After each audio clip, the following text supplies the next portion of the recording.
আসসালামু আলাইকুম ওয়া রাহমাতুল্লাহি ওয়া বারাকাতুহু। প্রিয় জীবনের আলো বাংলা শ্রোতা ও বন্ধুরা, আশা করি আপনারা ভালো আছেন। আজকে যে গল্পটি আপনারা শুনতে যাচ্ছেন, গল্পটির নাম হচ্ছে পূর্ণতা, আর আমি আছি আপনাদের সঙ্গে মুসাম্মদ লতা। এডিট পরিচালনায় রয়েছেন মোহাম্মদ আলম, আর গল্পটি লিখেছেন মেঘা রহমান। গল্পটি যদি আপনাদের ভালো লেগে থাকে, লাইক কমেন্ট করে চ্যানেলটি সাবস্ক্রাইব করতে ভুলবেন না। তো চলুন বেশি দেরি না করে গল্পে যাওয়া যাক। আমার বিয়ে ঠিক হয়েছে, তাই আমি আমার ভালোবাসার মানুষের সাথে জঘন্যতম ব্যবহার করে ওর সাথে ব্রেকআপ করেছি। আমি চেয়েছি ও যেন আমার এই ব্যবহার মনে রেখে আমাকে ভুলে যেতে পারে, আমাকে ঘৃণা করতে পারে। হয়েছেও তাই।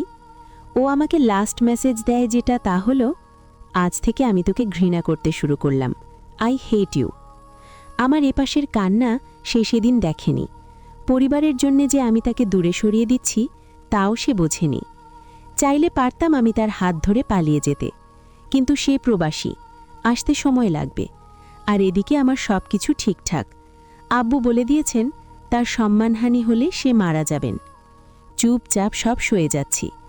বারবার আরাধ্যর কথা মনে পড়ছে। ফোনটা হাতে নিয়েও রেখে দিচ্ছি, ফোন দিতে পারছি না।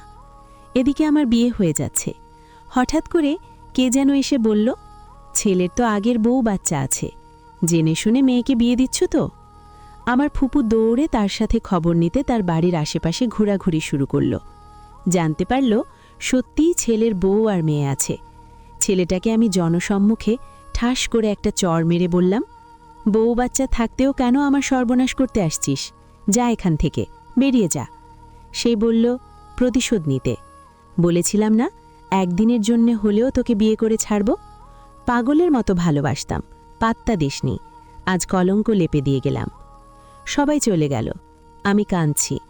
আব্বুকে বললাম, আমি একটা ছেলেকে ভালোবাসি, ওকেই বিয়ে করব আমি। সবাই না করল, বলল, না, এই ছেলের কাছে বিয়ে দেয়া হবে না, অন্য পাত্র ঠিক করা হবে। আমি চিৎকার করে কাঁদছি। আমি মেঘ ছাড়া আর কাউকে এখন আর বিয়েই করব না। আর তাদের একটাই কথা, বিয়ে না দিলেও মেঘের কাছে আমাকে বিয়ে দেবে না। মেঘের ফেসবুক আইডি, মোবাইল নাম্বার সব ট্রাই করছি, সব বন্ধ। দিন রাত ট্রাই করছি, কিন্তু বন্ধ বন্ধ বন্ধ। এক পর্যায়ে পাগলের মতো হয়ে গেলাম। আবার আব্বু আমার বিয়ে ঠিক করেছেন আমার ফুফাতো ভাইয়ের সাথে। বলেছেন গায়ে হলুদের কাপড় পরে নিতে। যদি গায়ে হলুদের সাজে না সাজে, তবে সে সুইসাইড করবেন। ফুফাতো ভাই ছোটবেলা থেকেই আমাকে পছন্দ করতেন, তাই আর তার কোনো আপত্তি ছিল না। আমাকে হলুদের সাজে সাজানো হলো। হলুদ শাড়ি, ফুলের গহনা, টানা নথ। সবাই এসে বলে যাচ্ছে কেউ যেন নজর না লাগায় আবার। কাজলের টিপ দিয়ে বসো।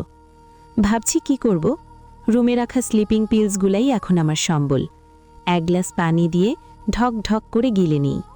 পরক্ষণেই মনে হলো, তাহলে আমার মেঘের কি হবে? আমাদের স্বপ্নগুলো সব তো আমার সাথে সাথে মৃত্যুবরণ করবে। আমাদের স্বপ্নগুলো তো আমার সাথে সাথে মৃত্যুবরণ করবে। আমাদের মেয়েটাকে তো আর পৃথিবীতেই আনা হবে না, যাকে নিয়ে আমাদের এত কল্পনা, এত স্বপ্ন দেখা। যদিও বা ও এখন আল্লাহর কাছে, ওর স্পর্শেই তো আমি ওকে পাব। এসব ভাবতে ভাবতে আমি সবার চোখ ফাঁকি দিয়ে পেছনের দরজা দিয়ে ঘর ছেড়ে পালালাম। কিন্তু সমস্যা হচ্ছে, ও তো দেশের বাইরে। আমি এখন করবটা কি? চিন্তা করতে করতে হঠাৎ মনে হলো, ও একদিন আমাকে বলেছিল, এই নাও বাসার ঠিকানা, যদি ইচ্ছে হয় কখনো তবে চলে যেও আমার বাসায়। আমি আর দেরি করলাম না। মোবাইলের মেসেজ ঘেঁটে ঠিকানাটা বের করে ওর বাড়ির উদ্দেশ্যে রওনা হলাম।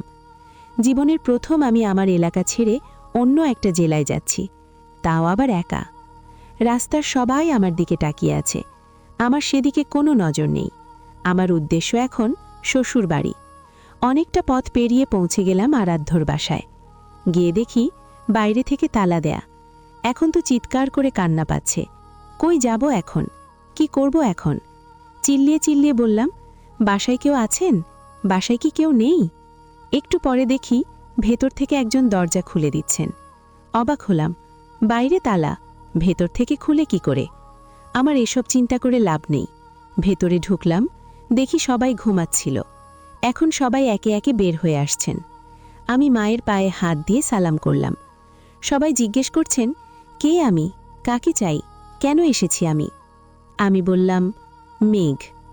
আর ওর বোন বলে উঠল, মেঘ তো বাসায় না, ও গতকালই দেশে ফিরেছে, সকালে আমার খালার বাসায় গেছে। ওকে কি দরকার তোমার? আমি কাঁদব না হাসব বুঝতে পারছি না। ও দেশে এসেছে। আমি বললাম, ওকে একটু আসতে বলবেন ফোন করে প্লিজ। ওর ভাবি বলছেন, তুমি কে, ওকে কেন চাই সেটা আগে বলো। আর তোমায় দেখে তো মনে হচ্ছে তুমি গায়ে হলুদের কোণে, এই অবস্থায় আসছো কেন? মেঘের মা এবার সবাইকে থামিয়ে দিয়ে বলল, হয়েছে এবার থাম তোরা, মেয়েটাকে বসতে দে, একটু জিরিয়ে নিতে দে। মা আমাকে মেঘের রুমে নিয়ে গেল, পানি দিল। আমার হাত কাঁপছে। মা নিজেই আমার মুখে পানি তুলে দিল। আমি পানি খেয়ে বসে আছি। অনেকটা ভয় কাজ করছে। বাসার সবাই আমাকে মেনে নিবে তো? আর মেঘ, মেঘ আমাকে রাখবে তো, নাকি আমাকে ফিরিয়ে দেবে? এসে শুনলাম মেঘির ভাবির বোনের সাথে ওর বিয়ে ঠিক করেছে ওর ভাই ভাবি। ও যদি আমাকে ফিরিয়ে দেয় তবে মৃত্যু ছাড়া আমার আর কোনো পথ থাকবে না। মা আমাকে রেস্ট নিতে বলে চলে গেল। কিছুক্ষণ পর দরজায় নক। আমি উঠে বসে পড়লাম। দেখি মেঘ এসেছে। এই প্রথম আমরা দুজন দুজনকে সামনাসামনি দেখছি, যেহেতু আমাদের পরিচয়টা ফেসবুকের মাধ্যমে। আমি কোনো দ্বিধাদ্বন্দ্ব না রেখে ঝাঁপিয়ে পড়লাম ওর বুকে। আমি চিৎকার করে কাঁদছি। আমার নথের আঁচড়ে ওর বুকে দাগ লেগে গেল। ও উফ শব্দ করে আমাকে ওর বুক থেকে ছাড়িয়ে নিয়ে বলল, কে আপনি? ও আমাকে ওর বুক থেকে ছাড়িয়ে নিয়ে বলল, কে আপনি? আমি চরম এক ঝাটকা খেলাম। মেঘ, তুমি আমায় চিনতে পারছো না? আমি তোমার মেঘা। কোন মেঘা? আমি কোনো মেঘা টেঘাকে চিনি না। মেঘ, আমি জানি তুমি আমার উপর অভিমান করে আছো, কিন্তু দেখো প্লিজ এত নির্দয় হয়েও না। দেখো আমি ঘর ছেড়ে হলুদের স্টেজ থেকে পালিয়ে তোমার কাছে একেবারে চলে এসেছি। এবার ওর বাসার সবাই এক ঝাটকা খেল। মেঘ কোনো কথা বলছে না। ওর ভাবি আমাকে বলছে, তুমি বাসা থেকে বেরিয়ে যাবে নাকি আমি তোমায় হাত ধরে বের করে দেব? ওর কয়দিন পরেই বিয়ে, আরও বলেছে না ও তোমায় চেনে না, তাহলে দাঁড়িয়ে আছো কেন? বের হও ঘর থেকে। আমি মেঘের কলার ধরে বলছি, ও কলিজা, তুই আমাকে চিনিস না না? একবার তাকা আমার দিকে। তুই না বলতেই আমার চোখের দিকে তাকালে তোর ঠোঁটে হাসি ফোটে। আজ তোর সেই প্রিয় চোখ জলে ভিজে যাচ্ছে।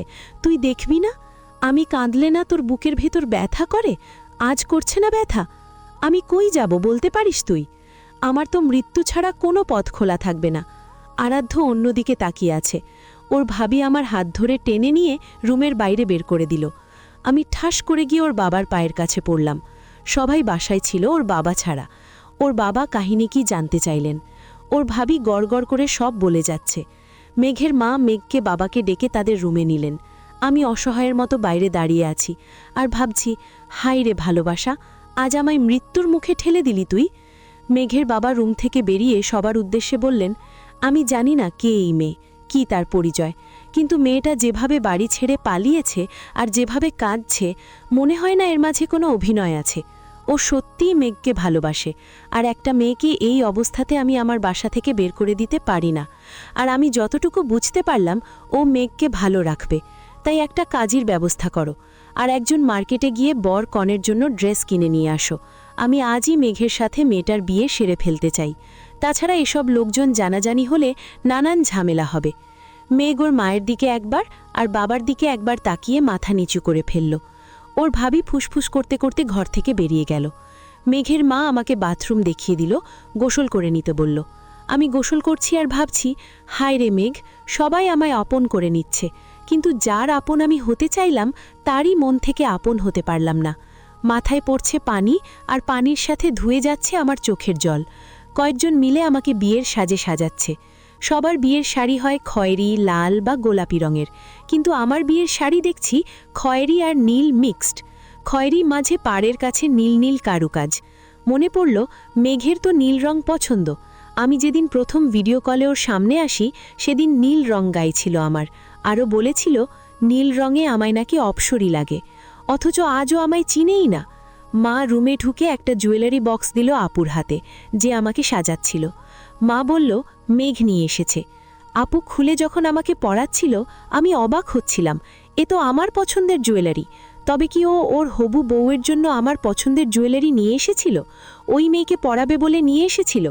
মা আমাকে একটা নাক ফুল এনে হাতে দিল আর বলল, টানা নথটা খুলে সকালে নাকফুলটা পরে নিও। আজ টানা নথ পরে থাকো, মেঘের পছন্দ। মেঘও রেডি হয়ে গেছে।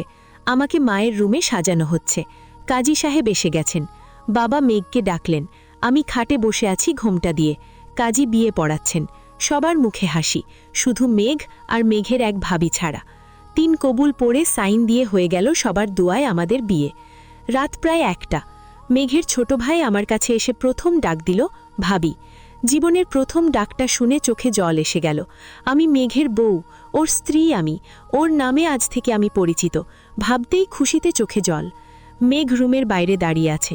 দেবরের সাথে অনেকক্ষণ কথা হলো। কিছুক্ষণ পর ছোট আপু আর মেঘের অন্য ভাবি এসে আমাকে মেঘের রুমে নিয়ে গেল। আমি ঢুকতেই চোখ কপালে। এ তো দেখছি আমার পছন্দেই পুরো ঘর ফুলে সাজানো, যেমনটা আমি স্বপ্ন দেখেছি। আর মেঘ আমার সব পছন্দের কথা জানে। আমার বাসর ঘরটা আমার পছন্দেতেই সাজানো থাকবে, তাও আবার এত সুন্দর করে, তা আমি কখনোই ভাবতে পারিনি। আমাকে খাটে নিয়ে বসিয়ে দিল। ভাবি বলে গেল, বিছানার ফুলগুলো যেমন আছে সকালেও যেন ঠিক তেমন থাকে, নষ্ট যেন না হয়। আমি মাথা নাড়িয়ে দিলাম, আচ্ছা, সম্মতি জানালাম। রাত 2:30। মেঘের খবর নেই। আমি ইয়া বড় ঘোমটা দিয়ে বসে আছি খাটের এক কোনায়, যাতে ফুলগুলো নষ্ট না হয়। সকালে ভাবি এসে জিজ্ঞেস করলে কি উত্তর দেব? আমি বুঝতে পারিনি যে ভাবি যে দুষ্টুমি করে বলে গেছেন। কিছুক্ষণ পর দরজায় নক করে মেঘ রুমে প্রবেশ করল। এই প্রথম ওর উপস্থিতিতে আমি আতকে উঠলাম। অজানা এক ভয় আমার বুকের ভিতর। ও আমায় মন থেকে অ্যাকসেপ্ট করেছে তো? বিয়েটা ওর ইচ্ছেতে হয়েছে তো? ও আমায় স্ত্রী রূপে মেনে নিবে তো, নাকি আমি হারাবো আমার অধিকার? আমার চিন্তাগুলোর অবসান ঘটিয়ে মেঘ হেসে খাটে বসল। আমার হাতের লোম সব দাঁড়িয়ে গেল, ভয় আর লজ্জায়। আমি ভেবেছি ও এখন আমার ঘোমটা তুলবে, দেখবে ওর বউটাকে কেমন লাগছে। কিন্তু আমাকে অবাক করার মাত্রা ছাড়িয়ে দিয়ে সে আমার পাশে রাখা একটা বালিশ আর কাঁথা নিয়ে চলে গেল বারান্দায়, আর ওখানেই সে বিছানা পেতে শুয়ে পড়ল। আমি ভেবেছি ও এখন আমার ঘোমটা তুলবে, দেখবে ওর বউটাকে কেমন লাগছে। কিন্তু আমাকে অবাক করার মাত্রা ছাড়িয়ে দিয়ে সে আমার পাশে রাখা একটা বালিশ আর কাঁথা নিয়ে চলে গেল বারান্দায়, আর ওখানেই সে বিছানা পেতে শুয়ে পড়ল। আমি ভাবছি, কি হলো এটা? আজকের রাতটা নাকি সবার জীবনের সবথেকে মধুর রাত, স্পেশাল রাত, আর আমার জীবনে দেখছি নিমপাতার রাত হয়ে গেল। অনেক কিছু ভেবে পরে ভাবলাম, তাতে কি, আপন করে তো পেয়েই গেছি যাকে চেয়েছি আমি। কোনো একদিন না হয় হবে চিনির রাত। এই ভেবে লাইট অফ করে দিয়ে চোখ বন্ধ করে শুয়ে আছি। কিন্তু ঘুম কি আর আসে? একের পর এক স্মৃতিগুলো মনে পড়ছে। কত রাত আমরা না ঘুমিয়ে কাটিয়েছি। ভালোবাসি ভালোবাসি বলতে বলতে কখন যে ফজরের আজান দিয়ে দিত টেরই পেতাম না। অথচ আজ আমরা কতটা কাছাকাছি, নেই কোনো ভয়ে, নেই কোনো বাধা, কিন্তু তবুও কত দূরত্ব দেখো আমাদের মাঝে। ভাবতে ভাবতেই চোখের কোণ বেয়ে জল গড়িয়ে পড়ল। কিছুক্ষণ পর অনুভব করলাম কি যেন খাটের উপর ভর করেছে। মনে মনে ভাবছি, ভূত না তো, নাকি এ বাসায় বিড়াল আছে? চোখ খুলছি না আমি, 2 চোখ বন্ধ আমার। একটু পরে অনুভব করলাম রুমের লাইট জ্বলে উঠল। এবার আমার মাথায় কেউ হাত রাখল। আমার আর বুঝতে বাকি রইল না এ যে আমার মেঘ। আমি চোখ বন্ধ করেই আছি, আর সে ভেবেছে আমি ঘুমিয়ে আছি। প্রায় 30 মিনিট হয়ে গেছে সে আমাকে দেখছে, কিন্তু কোনো কথা বলছে না। আমার হঠাৎ মনে হলো, আমরা এই নিয়ে প্রায়ই ঝগড়া করতাম যে কে আগে ঘুমাবে। ও বলতো তুমি, আমি বলতাম না তুমি। কারণ যে পরে ঘুমাবে সে মন ভরে অপরজনকে দেখতে পারবে। কারণ দুজনই আমরা খুব লাজুক। দুজন দুজনের মুখের দিকে এক ধ্যানে তাকিয়ে থাকতে আমাদের একটু সমস্যাই হবে, যে লাজুক আমরা। ভিডিও কলে কথা বলার সময়ই আমরা দুজন দুজনের দিকে 2 মিনিট স্থিরভাবে তাকিয়ে থাকতে পারি না। নয় ও লজ্জায় মুখ লুকায়, নয়তো আমি। আর বিয়ের পর তো সামনাসামনি থাকব, তখন তো আরও লজ্জা লাগবে হয়তো। তুমি আগে ঘুমাবে, ঠিক আছে? আর আমি তোমায় মন ভরে দেখে কপালে একটা চুমু খেয়ে ঘুমিয়ে যাব। না, তুমি আগে ঘুমাবে, আমি তোমায় মন ভরে দেখে ঘুমিয়ে যাব। এই নিয়ে আমাদের প্রায়ই ঝগড়া হতো। আজ বুঝি সে নিজেকে বিজয়ী ভেবে আমাকে 2 চোখ ভরে দেখছে। দেখো, আবার আমার ওপর রাগ করে আছে ঠিকই। এত জেদের মাঝেও আমার ইচ্ছেগুলো ঠিকই এক এক করে পূরণ করছে, আর তার ইচ্ছেগুলোও। অথচ আমাকে বুঝতেও দিল না। মনে মনে ভাবছি। অনেকক্ষণ পর আমার কপালে একটা চুমু খেয়ে সে চলে যাবেন সেই মুহূর্তেই আমি হাতটা ধরে বললাম, কারো অনুমতি ছাড়া তার গায়ে স্পর্শ করা ঠিক না, জানেন না? এই বলে উঠে বসে পড়লাম ঘুমটা টেনে। সে লজ্জা পেয়ে বলে উঠল, আমার বউ, আমি যা খুশি তাই করব, এতে অনুমতি লাগবে না কারো। কিছুক্ষণ আগে 3 কবুল পড়ে বিয়ে করেছি, কেউ কি ভুলে গেল নাকি? আমি ভুলিনি, কিন্তু কেউ হয়তো ভুলে গেছে আমাদের বাসর রাতের প্ল্যানিং কী ছিল? আমরা সারা রাত গল্প করব। আমার কোলে মাথা রেখে কেউ সারা রাত কাটিয়ে দিবে। আমি তার চুলে হাত বুলিয়ে দিব। আমি লজ্জায় চোখ বন্ধ করব। সে তার লক্ষ্মী বউটাকে অপলক চেয়ে দেখবে। সব ভুলে গেছে? উহু, একটুও ভুলিনি। এই বলে সে তার লক্ষ্মী বউটাকে এক ঝাটকায় বুকে টেনে নিল। আমি না হয় রাগ করে আছি, রাগটা কি ভাঙানো গেল না? না, গেল না। এত কষ্ট কেন দিলা আমায়? বাহরে, তুমি যে আমায় এতদিন দিয়েছ সেটা কিছু ছিল না, না? তাই বলে আমায় তুমি অস্বীকার করবে? মেঘের বুকে মাথা রেখে বলছে মেঘা। আমি বাসায় এসেই মাকে তোমার কথা বলে দিয়েছি, আর বলেছি তুমি বাবাকে বলে বিয়ের ব্যবস্থা করো। আমি এই মেয়েকে ভালোবাসি, ওর নাম মেঘা। আমাদের অনেক দিনের রিলেশন, আর আমি ওকেই বিয়ে করব। ওর জন্যই আমি দেশে এসেছি। আর আমি খালার বাড়ি থেকে এসে আজই তোমার বাসায় যেতাম পাগলি। যদি আমার বিয়ে হয়ে যেত? হতো না। আর হলেও আমি সেখান থেকে তোমায় তুলে নিয়ে আসতাম। আর শোনো কলিজা, সবচেয়ে বড় কথা, আমার বিশ্বাস আছে যে আমার মেঘা আমারই হবে, শুধুই আমার। তাহলে এসব তোমার অভিনয় ছিল? জি লক্ষ্মীটা, আপনাকে বোঝাচ্ছিলাম আপনার জীবনে আমার মূল্যটা কতখানি। আর আমি তো জানি আজ আমাদের বিয়েটা হবেই। মায়ের সাথে সব প্ল্যান করা না? আর ছোট আপু সব জানেন যে তোমায় আমার পছন্দ মতো সাজিয়েছেন। আর এরা দুজন বাবাকেও ম্যানেজ করে ফেলেছেন। আর বাবার উপরে ভাইয়া ভাবিরা কিছুই বলতে পারেন না, বুঝেছ? এত বড় অভিনেতা হয়ে গেছো না? যাও, ছাড়ো, সরো আমার কাছ থেকে। আজ অনেক কষ্ট দিয়েছ আমায়। ছাড়ার জন্য তো হাতটা ধরিনি, সারা জীবনের কষ্ট দূর করার জন্য হাতটা ধরেছি। তাহলে আমার ঘুমটা তুলে মুখ না দেখে কাঁথা বালিশ নিয়ে বারান্দায় চলে গেলে কেন? আমি তো ভেবেছি তুমি বারান্দায় এসে আমার রাগ ভাঙিয়ে রুমে ডেকে নিবে। আমি অভিমান করব, তুমি আদর করে কাছে ডেকে নিবে। কিন্তু আমি কি জানি আমার মহারানী আমার রাগ না ভাঙিয়ে পড়ে পড়ে ঘুমাবে? তাহলে লুকিয়ে লুকিয়ে এসে আমার কপালে চুমু খেয়ে আমার চলে যাচ্ছিলে কেন? আরে পাগলি রে, আমি চলে যাচ্ছিলাম না। আমি লাইট অফ করে আপনার কাছেই আসছিলাম, কিন্তু তার আগেই আপনি আমার হাত ধরে ফেলেছেন। ইস, হয়েছে, থাক, ঘুমান, এখন অনেক রাত হয়েছে, সকালে উঠতে হবে। উহু, আজ তো ঘুমোতে দেওয়া যাবে না। বলেছিলাম না বাসর ঘরে ঘুমানো চলবে না? আমি লজ্জায় দুহাত দিয়ে মুখ ঢেকে ফেললাম। আর মেঘ লাইট অফ করে দিয়ে তার লক্ষ্মী বউটাকে তার বুকের সাথে শক্ত করে জড়িয়ে নিল, যেন কতদিন পর সে তার দেহে প্রাণ ফিরে পেল। আর মেঘাও মেঘের বুকে তার সারা জীবনের ঠিকানা খুঁজে নিল। অপূর্ণতার মাঝে খুঁজে পেল জনম জনমের পূর্ণতা। সমাপ্ত।